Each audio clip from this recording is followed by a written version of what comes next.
গল্পটা তাদের জন্য যারা লাইফে কিছু করতে চায়। দেখো, কোনো যুদ্ধে কোনো কোনো জায়গায় কোনো যুদ্ধ হলে সেটার যারা লড়াই করে, যারা ওয়ারিয়ার, তারা কি তখন থেকে সে যুদ্ধের জন্য প্রস্তুতি নেয়? তোমরাই বলো।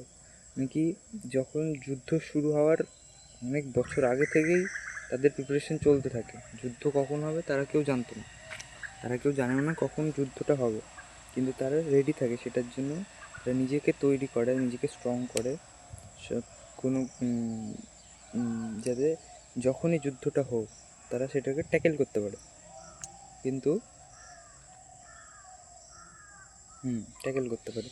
এবার সেই রকমই লাইফও সেরকম। লাইফ কখন খারাপ সময় আসবে, কখন কী হয়ে যাবে কেউ জানে না। আমি এখন ভিডিও বানাচ্ছি, আমার এখন কখন কী হতে পারে আমি নিজে জানি না, কিন্তু সেইটা হবে।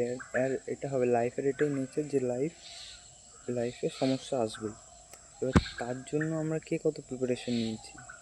তাই যখন আমাদের খারাপ টাইম, যখন আমাদের ভালো টাইম চলছে, যখন আমাদের মাইন্ড পিসফুলি আছে, হ্যাপি আছে, যখন লাইফে তেমন সমস্যা নেই, তখন আমাদের মাইন্ডটাকে বা আমাদেরকে একটা ওয়ারিয়ারের মতো তৈরি করার দরকার, স্ট্রং করার দরকার, যাতে যখনই কোনো খারাপ সময় আসবে তখন আমরা সেইটাকে ইজিলি একদম ট্যাকেল করতে পারবো, ইজিলি সেটা থেকে বেরিয়ে আসতে পারবো।